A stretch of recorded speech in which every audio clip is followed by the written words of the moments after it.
बिस्मिल्लाहिर्रहमानिर्रहीम। Dear students, अस्सलाम वालेकुम। स्टूडेंट्स, आज के लेक्चर में हम मैकेनिक्स 1 का चैप्टर नंबर 5 के जो लास्ट से दो लेक्चर्स रह गए थे, दो टॉपिक्स रहते थे, centre of mass of uniform solid hemisphere और एक और था रॉकेट इक्वेशन वाला। तो उसको हम आज स्टडी करने जा रहे हैं। जो सेकंड लास्ट टॉपिक है centre of mass of uniform solid hemisphere, पहले इसको देख लेते हैं, उसके बाद जो है वो रॉकेट इक्वेशन करेंगे। तो सेंटर ऑफ मास को मैंने पहले भी आपको बताया था कैलकुलेट करने का मेथड। इसमें हमने पहले रोड के लिए किया था, यूनिफॉर्म रोड के लिए किया था, और इसके अलावा हमने एक सॉलिड स्फीयर के लिए किया था। तो आज का जो है वो हेमिस्फीयर के लिए है, तो इसकी हम कैलकुलेशन और डेरिवेशन देखेंगे। तो स्टूडेंट्स, पहले तो हम डेफिनेशन के बारे में जानते हैं कि डेफिनेशन में क्या होता है, कि हमारे पास जो सेंटर ऑफ मास की डेफिनेशन क्या है, हम कैलकुलेट कैसे करते हैं सेंटर ऑफ मास को। उसके लिए हमें पहले डेफिनेशन देखना है। The point at which all the mass is considered to be concentrated for the calculation of first moment is called centre of mass. मैंने आपको पहले भी बताया था कि किसी भी ऑब्जेक्ट के लिए वो पॉइंट जहाँ पे कंसीडर किया जाता है कि उसका तमाम का तमाम मास लाई कर रहा हो, कंसंट्रेट कर रहा हो, उसको कहते हैं सेंटर ऑफ मास। और उसके लिए हम कैलकुलेट करते हैं फर्स्ट मूवमेंट को। फर्स्ट मूवमेंट क्या है? फर्स्ट मूवमेंट हमारे पास प्रोडक्ट होता है किसका? मास का और डिस्टेंस का। फॉर एग्जाम्पल स्टूडेंट्स, अगर हम मास को m से रिप्रेजेंट कर रहे हैं, यहाँ पे अगर हमने मास m लिया है तो उसको अगर हम मल्टीप्लाई कर दें डिस्टेंस के साथ, डिस्टेंस अब आप पे डिपेंड करता है, आपने d में लिया है, आपने x में लिया है, आपने y में लिया है, वो जिस पे भी आपने जिस भी नोटेशन से आप रिप्रेजेंट कर रहे हैं, d है, x है, y है या z है, उसके साथ जब आप उसको मल्टीप्लाई कर देते हैं किसको? मास को, तो वो आपके पास कहलाता है फर्स्ट मूवमेंट। यानी फर्स्ट मूवमेंट की डेफिनेशन यहाँ पे आपको नजर आ रही है कि फर्स्ट मूवमेंट क्या होता है, जब हम प्रोडक्ट ले लेते हैं मास का किसके साथ? डिस्टेंस के साथ। डिस्टेंस को आप d से, x से, y से या z से रिप्रेजेंट कर रहे होते हैं, तो वो आपके पास फर्स्ट मूवमेंट कहलाता है। नेक्स्ट स्टूडेंट्स, जब हम कैलकुलेशन करेंगे हेमिस्फीयर के लिए तो आपको कुछ वैल्यूज चाहिए होंगी, जिसमें आपने कंसीडर कर लेना पहले एक सॉलिड स्फीयर, उसको बाद में हम जब दरमियान में से सॉलिड स्फीयर को कट कर लेते हैं तो वो आपके पास हेमिस्फीयर कहलाता है। जस्ट लाइक अ प्याला, जो आपके पास प्याला टाइप होता है कि आप, या बॉल टाइप होता है या फुटबॉल टाइप होता है, जब आप उसको मिड में से कट कर लेते हैं तो उसके दो हिस्से हो जाते हैं, तो वो आपके पास हेमिस्फीयर बन जाता है। तो आपने सॉलिड स्फीयर ले लेना है, उसमें जो उसका रेडियस है उसको हम कैपिटल R से यहाँ पे रिप्रेजेंट करेंगे, और जो उस सॉलिड स्फीयर का हमारे पास वॉल्यूम मास डेंसिटी है उसको हम यहाँ पे रो से रिप्रेजेंट कर रहे हैं। रो से रिप्रेजेंट करें वॉल्यूम मास डेंसिटी को, रेडियस को कैपिटल R से रिप्रेजेंट करें। अब जो हमने उसका एक्सिस ऑफ सिमेट्री है वो कहाँ पे लेना है? एक्सिस ऑफ सिमेट्री क्या होता है? वो एक्सिस जिसके राउंड या जिसको रेफरेंस मानते हुए आप जो है कैलकुलेट करते हैं सेंटर ऑफ मास। तो इसका जो है हेमिस्फीयर के लिए आपने axis of symmetry along z axis लेना है, आपने अलोंग एक्स एक्सिस और वाई एक्सिस उसको 0 मानना है। अब स्टूडेंट्स ऐसा क्यों कर रहे हैं, ये आपकी मर्जी है, आप चाहें तो एक्स और वाई में भी ले सकते हैं, आपकी मर्जी है। अगर मैं ये बुक के अकॉर्डिंग चल रही हूँ तो उसमें फिर वो जी एक्सिस के अकॉर्डिंग लिया, तो इसलिए कैलकुलेशन जी एक्सिस के अकॉर्डिंग है। अब इसमें कोई ऐसा नहीं है कि आपने जी एक्सिस के अकॉर्डिंग ही लेना है, आप पे डिपेंड करता है कि आपने जो हेमिस्फीयर है उसको किस एक्सिस के अलोंग जो है वो सेट किया हुआ है। आप एक्स एक्सिस में भी कर सकते हैं, वाई में भी कर सकते हैं, जी में भी कर सकते हैं, वो आपकी अपनी मर्जी है। तो यहाँ पे जब हम अलोंग जी एक्सिस लेंगे तो फिर अलोंग एक्स एक्सिस और वाई एक्सिस उसका सेंटर ऑफ मास 0 होगा, क्योंकि सेंटर ऑफ मास किसी एक ही एक्सिस के राउंड में लाई कर रहा होगा, या हम उसको सिमेट्राइज कर सकते हैं। नेक्स्ट स्टूडेंट, फिर हमने उस हेमिस्फीयर को स्मॉल स्मॉल डिस्क के अंदर डिवाइड करना है। डिस्क क्या होती है वो आपने देखा हुआ है, जैसे कि जैसे मूवीज डिस्क होती हैं, आप लैपटॉप पे या उस पे सीडी पे चला के उसको देखते हैं आप, तो वहाँ पे जिसके ऊपर आपकी रील बनी होती है, वो आप वीडियोस या मूवीज वगैरह आप उसके ऊपर स्टोर करते हैं, उस फॉर्म में आपने एक पतली सी जो फॉर्मेट होता है डिस्क का, उसमें आपने डिवाइड कर लेना है हेमिस्फीयर को, और उसका जो सेंटर है हेमिस्फीयर का उसकी बेस से स्टार्ट करना है। यहाँ पे मैंने लाइंस राइट की हुई है, देख लें। Assume that the centre of the circular base of hemisphere, जो हेमिस्फीयर की बेस है यानी उसका जो बॉटम हिस्सा है वहाँ पे उसका सेंटर अज्यूम करना है, और उसको उसका ओरिजिन कहना है उसी रेक्टेंगुलर एक्सिस के जो कि आपने जी एक्सिस लिया। रेक्टेंगुलर एक्सिस यहाँ पे हमने जी एक्सिस लिया, जिसके हमने अराउंड सिमेट्री देखनी है या फिर हमने सेंटर ऑफ मास को कैलकुलेट करना है। उसके बाद उस हेमिस्फीयर को हमने स्मॉल डिस्क के अंदर डिवाइड कर देना है। अभी नेक्स्ट मैंने डायग्राम के अंदर किया हुआ है तो आपको क्लियर हो जाएगा हेमिस्फीयर को स्मॉल डिस्क में डिवाइड करके उसका सेंटर ऑफ मास पहले कैलकुलेट करेंगे। तो स्टूडेंट्स नेक्स्ट देखें, कंसिडर सच अ डिस्क, उनमें से कोई एक डिस्क ले लें एट हाइट जी, जो कि जी हाइट पे है, अबव द बेस, जो कि बेस से ऊपर है, हैविंग थिकनेस डी जी, क्योंकि जी एक्सिस के लॉन्ग ले रहे हैं तो थिकनेस क्या होगी d z, and radius y is equal to r square minus z square under root. Radius हमने ये लेना है y की फॉर्म में। नॉर्मली हम रेडियस को r से लेते हैं, यहाँ पे हम रेडियस y के लॉन्ग ले रहे हैं। और क्यों ले रहे हैं मैं अभी आपको बताती हूँ, आप पहले यहाँ पे डायग्राम देख लें। अब ये डायग्राम देखें, ये है हमारे पास हेमिस्फीयर की बॉटम, यहाँ पे हेमिस्फीयर की बॉटम है, इसी को हमने क्या कहना है, इसका सेंटर या ओरिजिन ओ। यहाँ पे ये जो इसका बॉटम यानी बेस हिस्सा है, इसी को मैं यहाँ पे मार्क कर देती हूँ ओरिजिन ओ या सेंटर ओ। यहाँ पे स्टूडेंट्स ये जो मेरे पास आपको वर्टिकल एक्सिस नजर आ रहा है, ये मेरे पास जी एक्सिस है। यहाँ पे जो आपको हॉरिजॉन्टल एक्सिस नजर आ रहा है, इसको मैंने यहाँ पे वाई कंसिडर किया है। और यहाँ पे ये जो आपको एक्सिस नजर आ रहा है, इसको मैंने एक्स एक्सिस कहा है।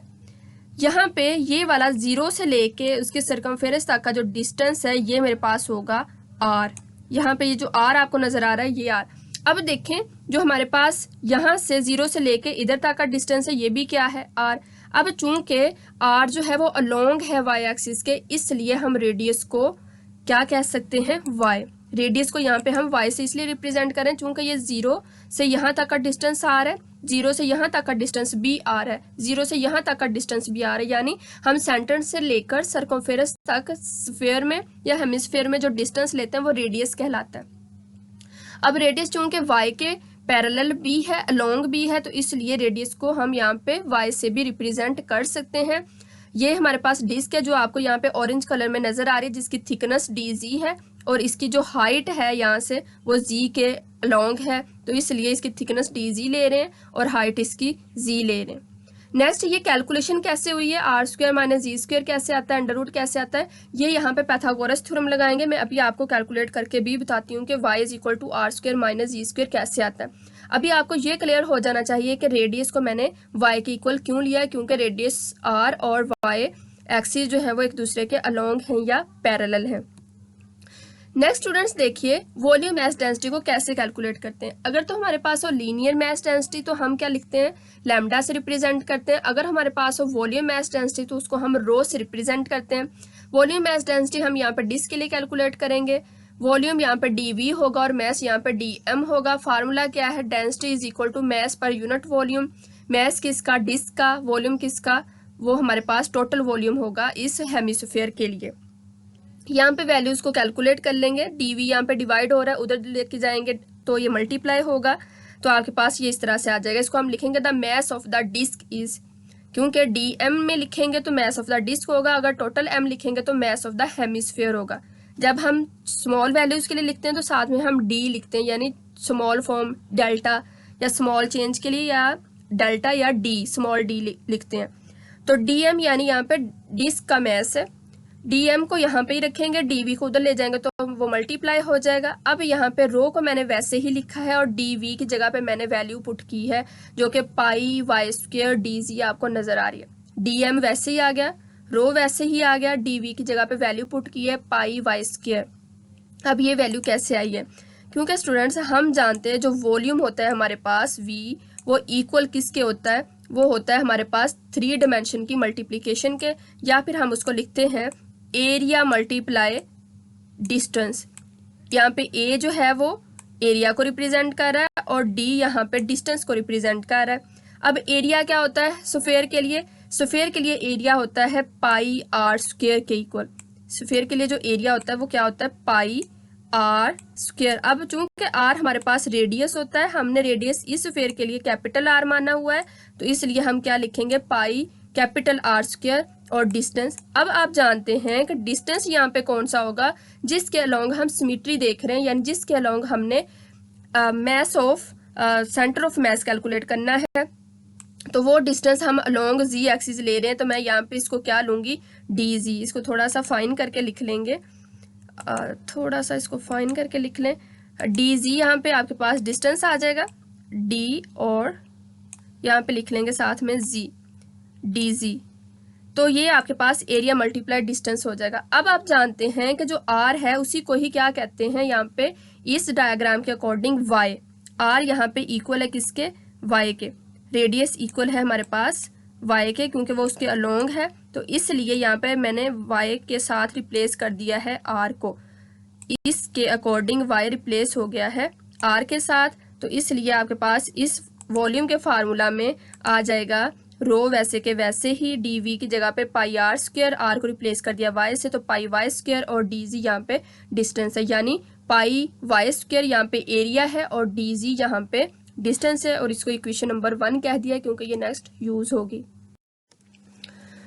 स्टूडेंट्स नेक्स्ट देखिएगा, नेक्स्ट मैंने हेमिस्फेयर का मैस कैलकुलेट करना है। मैंने डिस्क का कर लिया था, तो आप जानते हैं कि टोटल मैस कैलकुलेट करने के लिए आप डिस्क के मैस को क्या कर देते हैं, इंटीग्रेट कर देते हैं। इंटीग्रेट करेंगे डिस्क के मैस को, डीएम की वैल्यू अभी हमने कैलकुलेट की है, मैं उसको कॉल कर लेती हूँ इक्वेशन नंबर 1 से, तो वो आ जाएगी रो पाई वाई स्क्वायर डी जी। रो वैसे ही था जो पहले से हमने डेंसिटी वाला लिखा था, पाई वाई स्क्वायर यहाँ पे एरिया है, डी जी यहाँ पे डिस्टेंस है। इस वैल्यू को यहाँ पे लाके पुट कर देंगे डीएम की जगह पे। जब डीएम की जगह पे पुट करेंगे तो इस इंटीग्रल को वैल्यूज देनी होंगी। इंटीग्रल की वैल्यूज कैसे आएंगी, किसके रिस्पेक्टिवली आएंगी, रेडियस के रिस्पेक्टिवली, क्योंकि हमारे पास स्फीयर है, हेमिस्फीयर है, तो इसकी वैल्यूज हमारे पास आएंगी with respect to radius. Radius की वैल्यूज कहाँ से, डायग्राम से लेंगे, आपको डायग्राम में नजर आ रहा है। यहाँ पे ये इसका सेंटर है ओ जो कि बेस से स्टार्ट हो रहा है ओ, और ये इसका रेडियस आर है जो कि आपको डायग्राम में नजर आ रहा है, रेडियस आर।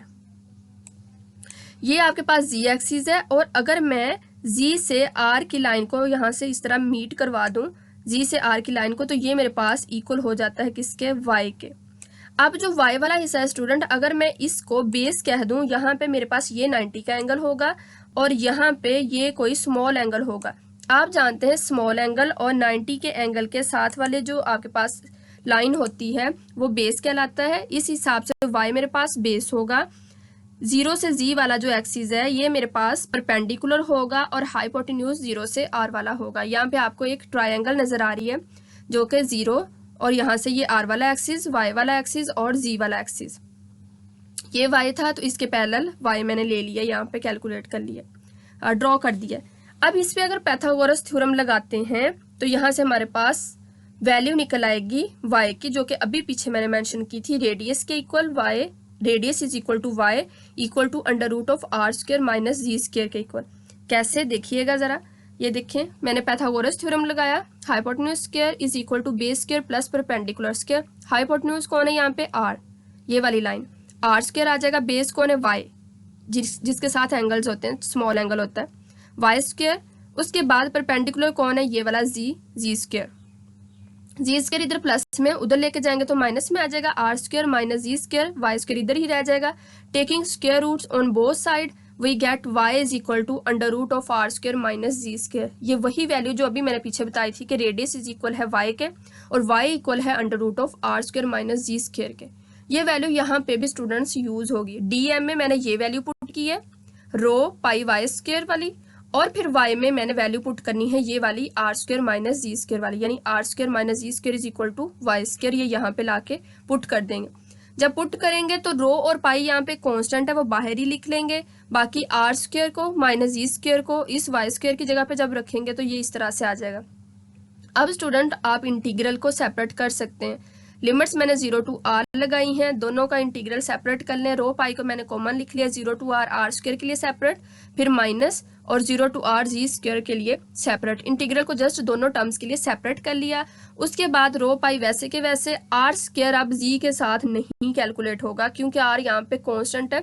हम जो इंटीग्रेशन है वो जी के रिस्पेक्टिवली कर रहे हैं, तो आर स्क्वायर यहाँ से अगेन बाहर निकल जाएगा, बाकी यहाँ पे 1 बचेगा, तो 1 यहाँ पे लिखे ना लिखे एक ही बात है, तो ये डी जी की इंटीग्रेशन आ जाएगी। यहाँ पे जी स्क्वायर को मैंने फिलहाल वैसे ही लिख लिया है, बाकी नेक्स्ट स्टेप में सॉल्व करेंगे। बाकी स्टूडेंट्स नेक्स्ट देखिएगा, रो पाई को वैसे लिखा, आर स्क्वायर वैसे ही, तो डी जी की इंटीग्रेशन, उसके बाद जी स्क्वायर की इंटीग्रेशन। जी स्क्वायर इसलिए क्योंकि वो डी जी के साथ है, तो इसकी जी क्यूब ओवर 3 आ जाएगा। इधर से ये डी और ये कैंसिल आउट, तो यहाँ से आर स्क्वायर और जी, ये आर स्क्वायर ये वाला, और इसकी इंटीग्रेशन जी आ जाएगी। बाकी आप यहाँ पे लिमिट्स को भी मेंशन करेंगे। लिमिट्स मेरे पास जी के लिए भी पहले आएंगी 0 टू यहाँ पे लोअर लिमिट 0 और अपर लिमिट ऊपर r मेंशन करेंगे। सिमिलरली यहाँ पे भी 0 और अपर लिमिट ऊपर क्या r मेंशन करेंगे। नेक्स्ट स्टेप में स्टूडेंट्स आप इसकी लिमिट्स को पुट कर देंगे। लिमिट्स को जब आप पुट करते हैं आप वही फार्मूला लगाते हैं, आप जानते हैं क्या होती है लिमिट्स। 0 to r जब आप पुट करेंगे तो आप करते होते हैं upper limit minus lower limit. Next step में आपने upper limit minus lower limit को पुट कर देना है। वो मैंने यहाँ पे लिखा नहीं था कि आप खुद कैलकुलेट कर लेंगे, वो आप ऐसे ही लिखेंगे। रो को वैसे ही लिख लिया, यहाँ पे पाई को वैसे ही लिख लिया, उसके बाद आर स्क्वायर को वैसे ही लिख लिया फर्स्ट टर्म के लिए। उसके बाद यहाँ पे रो और पाई अभी मैंने फिलहाल कॉमन लिए हुए, नेक्स्ट टाइम में मैं उनको मल्टीप्लाई कर दूंगी।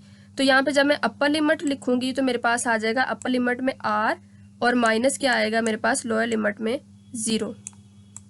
यहाँ पे ब्रैकेट क्लोज कर देंगे। उसके बाद फिर माइनस 1/3 को आप बेशक साइड पे लिख लें फिलहाल। 1/3 यहाँ पे साइड पे जब आएगा तो बाकी क्या आएगा जी क्यूब में जब आप अपर लिमिट पुट करेंगे तो जी की जगह पे r आ जाएगा, अपर लिमिट r क्यूब और यहाँ पे माइनस आ जाएगा आपके पास 0। तो 0 वाली टर्म तो ख़त्म हो जाएगी। तो जब आप इसको फर्दर कैलकुलेट करते हैं तो आपके पास अगला स्टेप आ जाता है जो कि यहाँ पे आपको नज़र आ रहा है। रो पाई वैसे ही, यहाँ से r स्क्वायर है और एक r ये है तो r क्यूब हो गया, माइनस 1/3 वैसे ही, ये रो पाई इधर भी मल्टीप्लाई होगा तो रो पाई और r क्यूब आ जाएगा। यहाँ पे 2 ब्रैकेट्स लगाएंगे क्योंकि एक रो पाई के साथ कॉमन में है। ये इस तरह से आप इसको क्लोज करेंगे। तो जब आप मल्टीप्लाई कर लेंगे तो आपके पास नेक्स्ट स्टेप आ जाएगा। फिर आप देखेंगे यहाँ पे रो पाई r क्यूब ये कॉमन है, बाकी यहाँ पे बचा 1 माइनस 1/3 वो अंदर आ जाएगा। इसका एलसीएम ले लें, 3 माइनस 1 2 आ जाएगा, 2/3 रो पाई r क्यूब। ये हमारे पास है मैस ऑफ द हेमिस्फीयर। यहाँ पे 3 स्टेप हमेशा की तरह जो कि हम सेंटर ऑफ मैस में कैलकुलेट करते हैं, हमने सॉलिड स्फीयर के लिए भी किया था, हमने सॉलिड रॉड के लिए भी किया था। 3 ही स्टेप कैलकुलेट होते हैं। पहले में हम मैस ऑफ द जो हमने स्मॉल इंटरवल लिया था, स्मॉल लेंथ सेगमेंट लिया होता है या फिर हमने स्मॉल डिस्क ली होती है, उसका मैस कैलकुलेट करते हैं फर्स्ट स्टेप में। दूसरे स्टेप में हम उस ऑब्जेक्ट का करते हैं, जैसे कि रोड है, टोटल रोड का करेंगे या टोटल हेमिस्फीयर का करेंगे या फिर टोटल स्फीयर का करेंगे। तो दूसरा स्टेप भी हो गया, हमने यहाँ पे total mass of the hemisphere calculate कर लिया। उसके बाद थर्ड जो स्टेप होता है, लास्ट स्टेप होता है, उसमें हम mass of the centre of mess calculate करते हैं, यानी टोटल सेंटर ऑफ मैस क्या होता है उस सब्जेक्ट का वो कैलकुलेट करते हैं।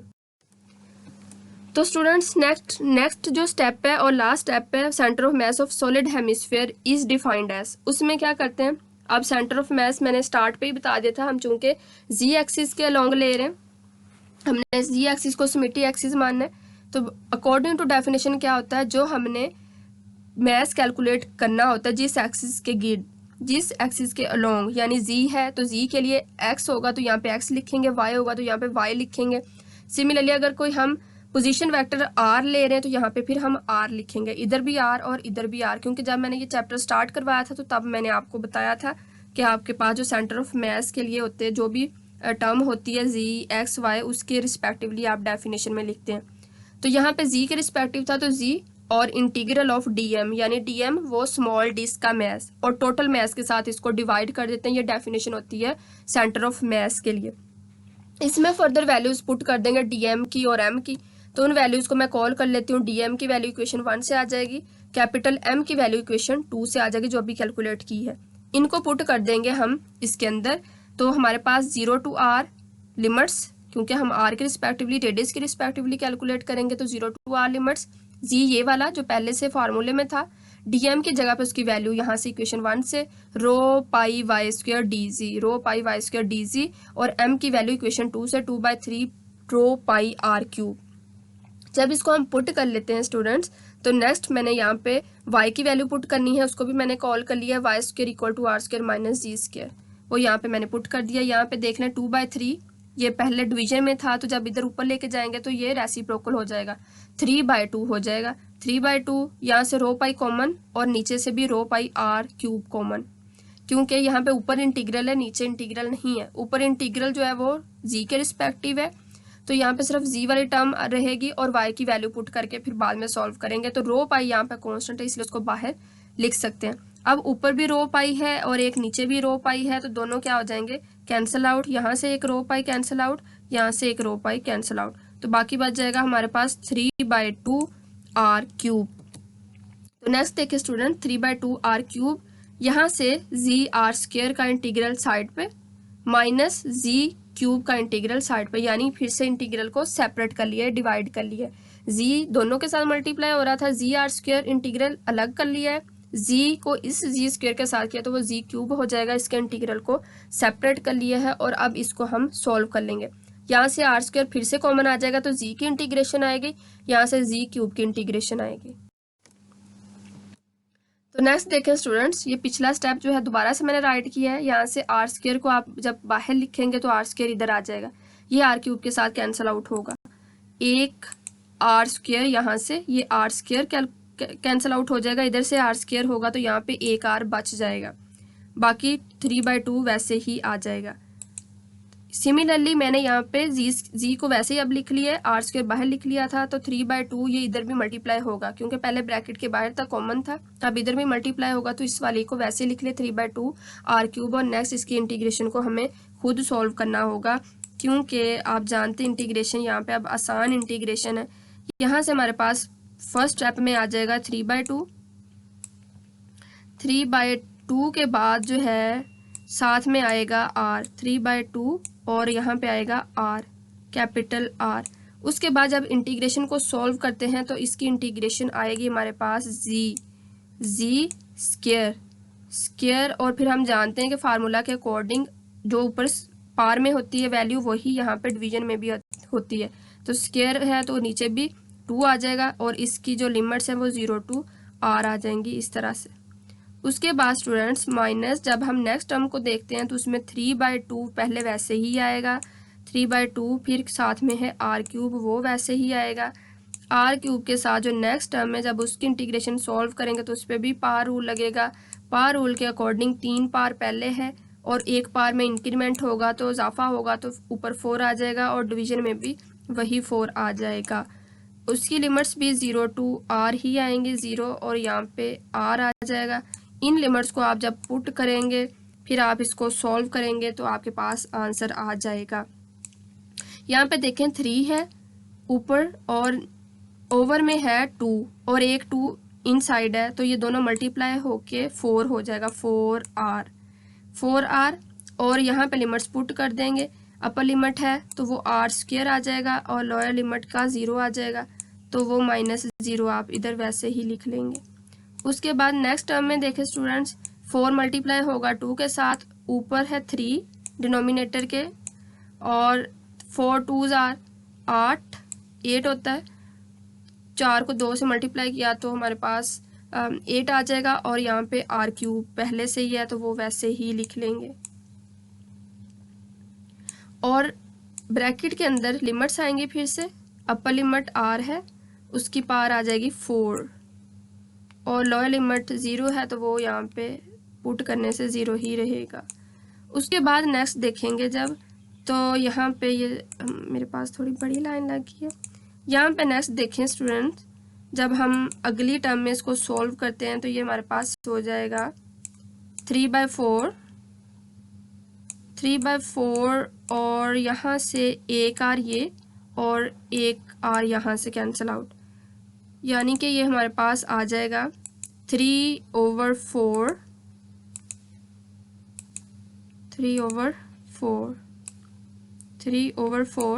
और इधर है r, ऊपर डिनोमिनेटर के ऊपर है r, फिर माइनस नेक्स्ट टर्म में 3/8 और यहाँ से r4 है, यहाँ से r3 है तो एक r ऊपर फिर से आ जाएगा। तो इसको जब नेक्स्ट सॉल्व करेंगे एलसीएम लेंगे, हमारे पास एलसीएम 8 आ जाएगा। 8 को 4 के साथ करने के लिए 4 2 बार 8 और 4 मल्टीप्लाई 2, 4 2 बार 8 होता है तो 2 को 3 से मल्टीप्लाई करेंगे 6 आएगा, 6 उसके बाद -3 इंटू r, 6 में से 3 माइनस कर देंगे तो क्या बचता है 3, 3/8। तो नेक्स्ट जो है वो इसका आंसर मैं लिख देती हूँ 3/8। ये आपको यहाँ पे नज़र आ रहा है, सेंटर ऑफ मास 3/8 R आ जाएगा। इधर आप इसको सेपरेट भी लिख सकते हैं। सेंटर ऑफ मास की वैल्यू कितनी आ रही है 3/8 R, और यही है this is centre of mass of solid hemisphere having radius R। तो स्टूडेंट्स यही था आज का लेक्चर। अगर कोई कन्फ्यूजन हो तो आप डिस्कस कर लीजिएगा, अदरवाइज तो होपफुली आपको अब क्लियर हो गया होगा। सेंटर ऑफ मास जो मैंने जी एक्सिस के अलॉन्ग कैलकुलेट किया है उसकी वैल्यू 3/8 R आ रही है। आप चाहें तो इसको y और x के अलॉन्ग भी कर सकते हैं, लेकिन एट अ टाइम आपने 1 एक्सिस ही लेना है। अगर आप y ले रहे हैं तो फिर आप z और x को 0 मानेंगे, अगर आप x के अकॉर्डिंग लेंगे तो फिर आप y और z को 0 मानेंगे। तो अगर इसके अलावा भी कोई कन्फ्यूजन हो तो आप डिस्कस कर लीजिएगा। थैंक यू एंड अल्लाह हाफिज़।